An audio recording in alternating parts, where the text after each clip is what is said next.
I can't believe what you're saying, Mark Thompson gasped, his hands trembling as he gripped the arms of the chair in the sterile doctor's office. You mean I can't be the father, but I have 5 children?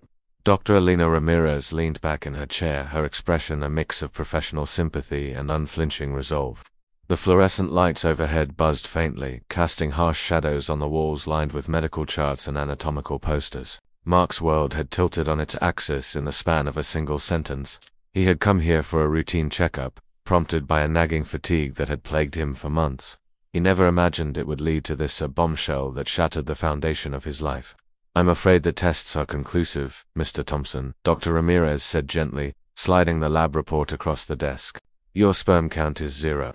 It's a condition called azoospermia, likely congenital. You've been infertile since birth.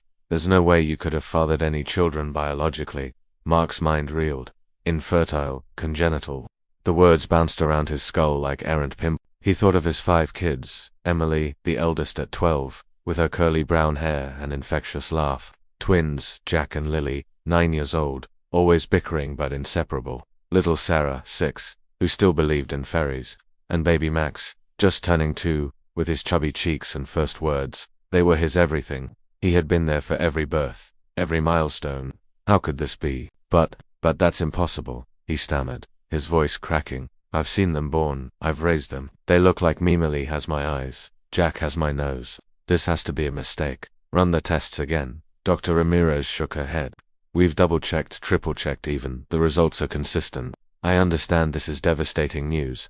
We can discuss options counseling, perhaps adoption retrospectives if needed, but the biology is clear. Mark's thoughts spiraled into chaos. If he couldn't be the father, then who was? His wife. Laura flashed in his mind. They had been high school sweethearts, married right after college, 15 years of what he thought was bliss.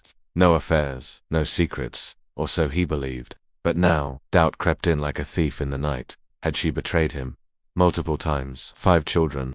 That meant years of deception. He stood abruptly, the chair scraping against the linoleum floor. I need to go, I need to think. Without waiting for a response, he bolted from the office. The lab report crumpled in his fist. The drive home was a blur. The suburban streets of Oakwood blurred past, lined with manicured lawns and white picket fences that now seemed mocking. Mark's phone buzzed, Laura calling, probably wondering why he was late. He ignored it, his knuckles white on the steering wheel. How could he face her? How could he look at the kids without questioning everything? Pulling into the driveway, he sat in the car for what felt like hours, staring at the cozy 2-story house they had bought together. Laughter echoed from inside, the kids playing in the living room. He forced himself out, plastering on a fake smile as he entered. Daddy's home, Sarah squealed, toddling over to hug his legs. Mark scooped her up, burying his face in her soft hair. She smelled like strawberries and innocence, but was she his? Biologically, no. The thought stabbed like a knife. Laura appeared from the kitchen, wiping her hands on a dish towel. She was as beautiful as ever, her auburn hair tied back, green eyes sparkling. Hey hun, how was the doctor's? Everything okay? Mark hesitated, the words lodged in his throat. Yeah, just routine stuff. I'm fine. He set Sarah down and busied himself with hanging his coat, avoiding her gaze. Dinner that night was torture. The family gathered around the table, chattering about school projects and soccer practice. Emily proudly showed off her A+ on a history test. Jack and Lily argued over who got the last chicken nugget. Max banged his spoon happily. Mark forced laughs and nods, but inside, turmoil raged. Every glance at Laura felt like an accusation. Had she known all along? Was this some elaborate cover-up? After the kids were in bed, Mark retreated to his study. The lab report spread out before him. He poured a scotch, the amber liquid burning his throat. Memories flooded back their wedding day. Laura in white lace, vowing eternal love. The joy of Emily's first cry in the delivery room. Family vacations to the beach, building sandcastles, all built on a lie. He couldn't sleep that night. Lying beside Laura, he stared at the ceiling, listening to her steady breathing. Part of him wanted to confront her immediately, shake her awake, and demand answers. But fear held him back. What if she confessed? What if the family crumbled? The kids, they were innocent, no matter the DNA. They were his in every way that mattered, or were they? The next morning, Mark called in sick to work. He needed space, time to process. Dropping the kids at school, he watched them wave goodbye. Heartsick, Emily's wave. Jack's grin, they were mirrors of Laura, but he had always seen himself in them too. Confirmation bias, perhaps. He drove aimlessly, ending up at the park where he and Laura had their first date. Sitting on a bench, he pulled out his phone and searched a zoospermia. Articles confirmed the doctor's words. No sperm, no biological kids. Forums were filled with stories of shattered marriages, paternity tests, divorces. One post caught his eye. Found out after 10 years. A wife had affair with best friend. Kids not mine. Mark's stomach churned. By afternoon, resolve hardened. He needed proof. Stopping at a pharmacy, he bought 5 paternity test kits, discreet mail-in swabs. Hiding them in his glove compartment felt like betrayal, but the doubt was eating him alive. That evening, as the family watched a movie, Mark stole moments to swab the kids' cheeks under the guise of checking for crumbs. It was absurd, guilt-ridden, but necessary. Laura noticed his distraction. "You seem off, Mark, talk to me." He brushed it off. "Just work stress." The lie tasted bitter. Days blurred as he waited for results. Work suffered. He snapped at colleagues, zoned out in meetings. At home he withdrew, excusing himself early to bed. Laura grew concerned, suggesting therapy. "We've always been a team," she said one night, curling against him. "Whatever it is, we can face it." Her words twisted the knife. Was she playing him, or innocent somehow? Artificial insemination. But why hide it? The envelope arrived 2 weeks later, marked confidential. Mark's hands shook as he opened it in his car, away from prying eyes. The results negative for all 5. 0% paternity. The world spun. He wasn't the father, but who was? Rage and sorrow warred within him. He drove home in a haze, bursting through the door. Laura was in the kitchen, preparing dinner. "We need to talk," he said, voice low and dangerous. She turned an alarm in her eyes. "Mark, what's wrong?" He slammed the paternity results on the counter. "Explain this. The doctor says I'm infertile. These tests confirm it." "Whose kids are they, Laura? Who have you been sleeping with?" Her face was drained of color. She staggered back, hand to her mouth. "Oh God, Mark, I can explain. It's not what you think." But as she spoke, the ground seemed to shift again. This was only the beginning. Laura's eyes widened in shock as she stared at the paternity results on the counter. The kitchen, usually a haven of warmth with the aroma of simmering pasta sauce, now felt like a courtroom. Mark stood there, arms crossed, his face a mask of betrayal and confusion. "Not what I think." "Then what is it, Laura? Because from where I'm standing, it looks like you've been lying to me for over a decade." She sank into a chair, her hands covering her face. Tears welled up, spilling over. "Mark, please, sit down. This isn't about an affair. I swear on our children's lives there's been no one else, ever." Mark hesitated, then pulled out a chair, sitting across from her. His heart pounded. "Then how? The doctor said I'm infertile. The tests prove it. Explain." Laura took a deep, shuddering breath. "It started before we were married. Remember when we were in college? I got pregnant with Emily, but it wasn't planned. We were careful, but accidents happen. Or so I thought." Mark frowned. "What do you mean?" I had a procedure." "No, not that. Listen, I went to a fertility clinic because I was scared. We were young, not ready. But then I found out something else." She paused, wiping her eyes. "The clinic offered options, including insemination if needed. But that's not it. Mark, the truth is, Emily isn't from us naturally. None of them are." Mark's confusion deepened. "What are you talking about? I was there for every pregnancy." "Yes, you were, but the conceptions, they weren't natural. I used a donor, artificial insemination, all 5 times." The words hung in the air like a fog. Mark blinked, trying to process. "A donor, you mean? Sperm from some stranger?" "And you never told me." Laura nodded miserably.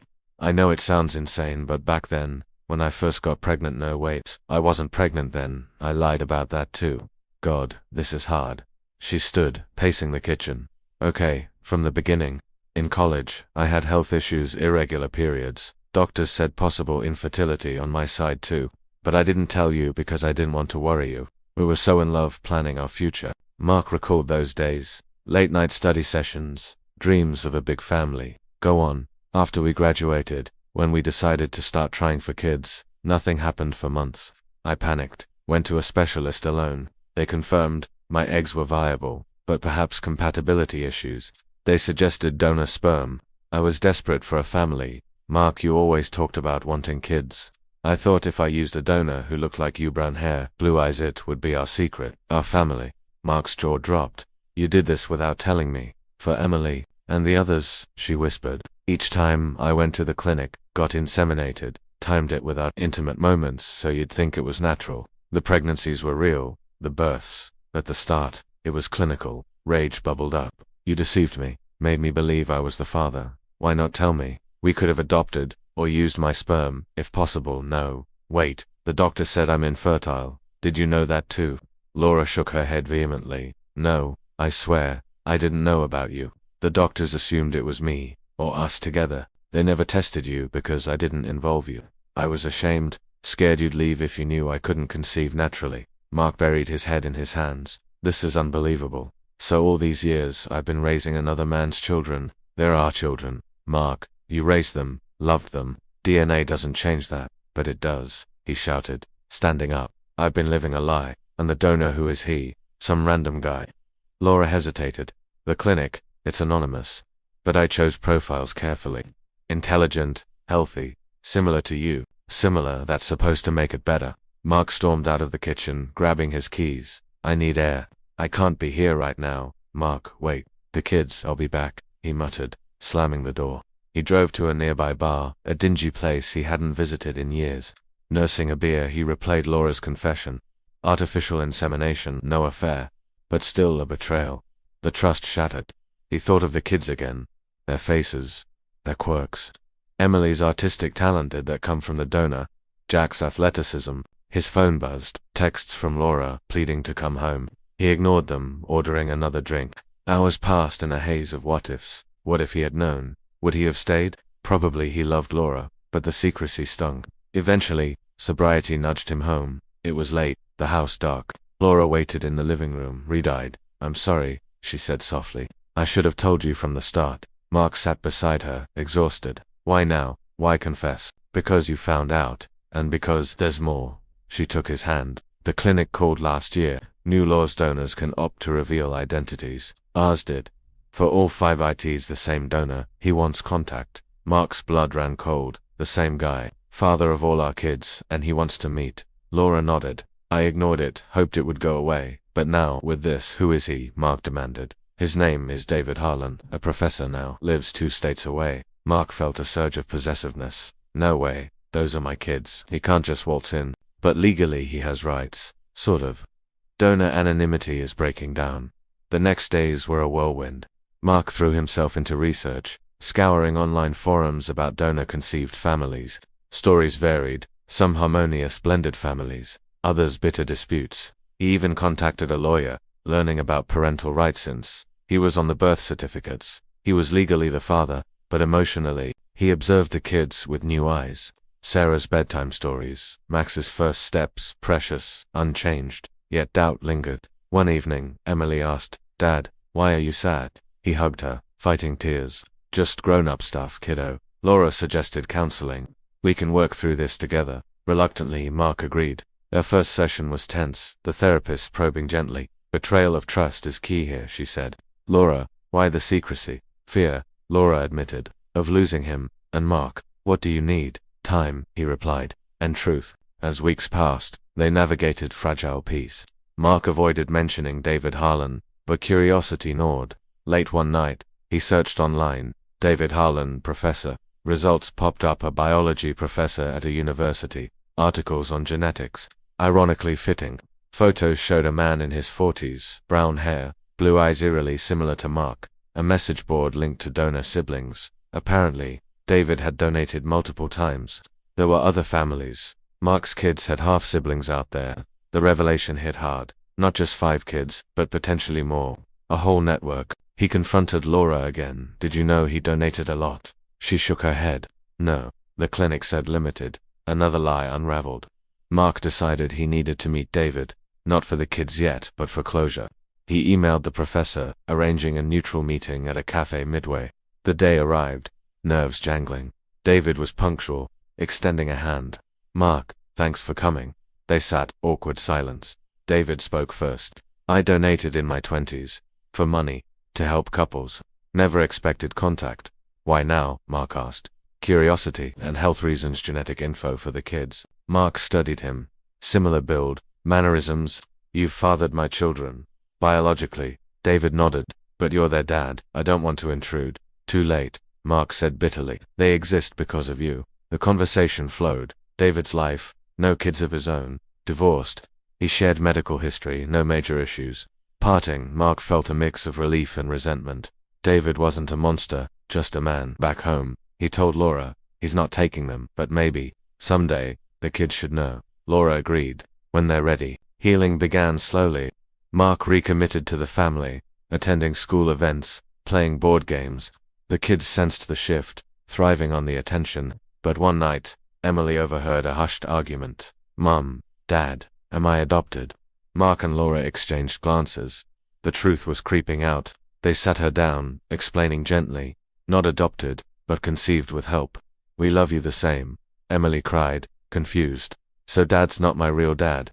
"I am," Mark insisted. "Always." The twins learned next, then Sarah. Max was too young. Reactions varied. Emily curious, wanting to meet David. Jack angry, defensive of Mark. Lily indifferent. Family therapy helped. Mark grew to accept. Biology wasn't everything. Yet, as they navigated this new normal, a letter arrived from David's lawyer. He wanted visitation. The battle was just beginning. The letter from David Harlan's lawyer arrived like a thunderclap. Shattering the fragile peace Mark and Laura had begun to rebuild. It was a formal request for visitation rights, citing evolving donor laws that allowed biological connections to be recognized in family court. Mark stared at the document, his coffee growing cold on the kitchen table. "This can't be happening," he muttered. "He's not taking my kids." Laura, reading over his shoulder, paled. "We need a lawyer now." They hired Rebecca Stein, a family law specialist with a nonsense reputation. In her sleek downtown office, surrounded by law books and framed diplomas, she reviewed the case. "Donor anonymity isn't ironclad anymore," she explained. "Some states allow donors to petition for contact if it's in the child's best interest. But you're the legal father, Mark. Birth certificates, years of parenting, that carries weight." "What's his angle?" Mark asked, fists clenched. From the letter, curiosity and a desire for connection. "No custody claim, just visits. But we can fight it." The kids were oblivious at first, absorbed in their routines. Emily's art classes, the twins' soccer games, Sarah's dance recitals, Max's toddler antics. Mark and Laura decided to shield them until necessary, but whispers of tension seeped through. "Why are you and Mum fighting more?" Jack asked one evening, pausing his video game. "We're not fighting, buddy," Mark lied, ruffling his hair. "Just adult worries." But the strain showed. Sleepless nights, terse conversations. Laura suggested more therapy, but Mark resisted. "I need action, not talk." Court proceedings loomed. David's side argued genetic ties warranted involvement, especially for medical history and emotional well-being. The children deserved to know their origins, his lawyer stated in the initial hearing. Mark's blood boiled.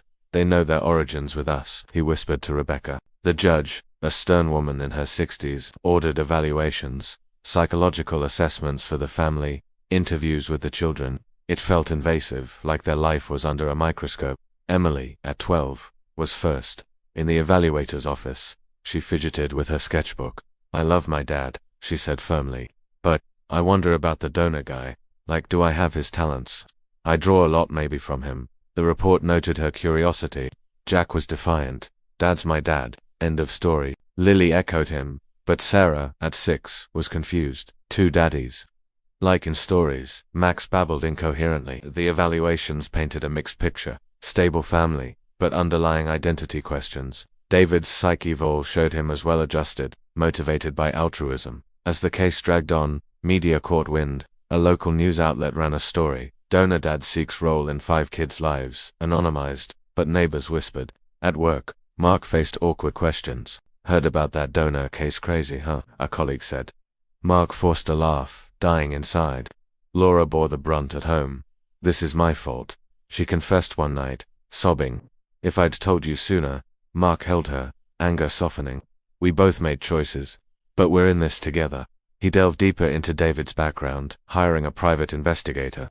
The report revealed David had 2 other donor families, each with multiple kids, a total of 12 half-siblings for Mark's children. One family had welcomed David, the other resisted. "Serial donor," Mark sneered. "He's building an empire." Rebecca used it in court. "This isn't about the children, it's about Mr. Harlan's ego," David testified calmly. "I donated to help now with laws changing. I want to offer what I can, guidance, support." Mark took the stand, voice steady. "I've been there for every scraped knee, every triumph. Biology doesn't erase that." The judge reserved judgment, ordering mediation first. Mediation was a neutral conference room, tension thick. David sat across, polite but firm.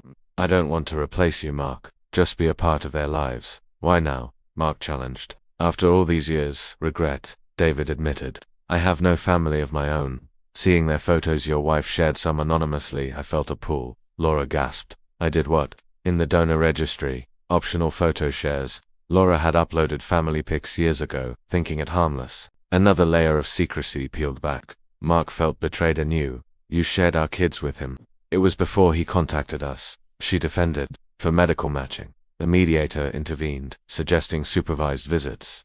Mark balked. No compromise. Emails first, then video calls, building to in person if agreed. Back home, they broke the news to the kids. Family meeting in the living room. Ice cream as bribe.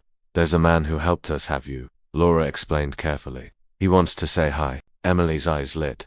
Like a bio dad, Jack scowled. I don't want another dad. Tears and questions followed. Mark reassured. I'm your dad. This changes nothing. But it did. Emily started emailing David, sharing drawings. He responded enthusiastically, praising her talent. Jack refused, but Lily curiously peeked at the exchanges. Mark monitored, jealousy simmering. David's insights, I was artistic too, stung. One weekend, the first video call, the family gathered around the laptop. David waved, smiling. Hi everyone. I'm David. Awkward hellos. Sarah hid behind Mark. Max chewed a toy. Conversation flowed haltingly. Hobbies, school. David shared stories of his youth, travels. The kids warmed slightly, Emily especially, after Mark felt hollow. He's charming them. Laura squeezed his hand. They're curious. It'll pass. But it didn't. Emily requested a solo call. Then the twins joined. Stories of David's adventures captivated them. Mark threw himself into father-son activities. Fishing with Jack, building models. You're my boy, he said. I know, Dad, Jack replied. But, what if I look like him? A paternity resemblance app confirmed. Strong matches. The court date approached. Rebecca prepped. Focus on stability. On the stand again, Mark pleaded. They're my family. Don't disrupt that. David countered. Connection enriches. The judge ruled. Limited visitation, quarterly supervised. No overnights. Victory. Bittersweet. Mark appealed. But Rebecca advised against. It could backfire. Adjustment began. First visit. A park picnic. David brought gift art supplies for Emily. Soccer ball for Jack. Mark watched like a hawk, intervening when needed. Time's up, he said promptly. The kids chattered excitedly after. He's nice, Sarah said. Mark smiled through gritted teeth. As months passed, visits normalized. David respected boundaries, sharing genetics info, a family history of allergies, talents. Mark grudgingly admitted benefits. When Emily struggled with math, David, a professor, tutored via video. But tension brewed. Laura confided. I feel guilty. Like I created this mess. We did, Mark said. But we're adapting. Then, a bombshell. David's health scare. A genetic condition, potentially hereditary. Tests for the kids. Positive in 2. Treatable, but scary. Gratitude mixed with resentment. He saved them, Laura said. Mark nodded. But I'm the one holding them through it. Family bonds strengthened. Holidays, birthdays, Mark central. Yet Emily's 13th birthday wish. Can David come? Mark swallowed pride. If you want. The party. Awkward but civil. David blended in, not overshadowing. After Mark and David talked alone. Thanks for this, David said. Don't thank me. Mark replied. It's for her. Understanding dawned.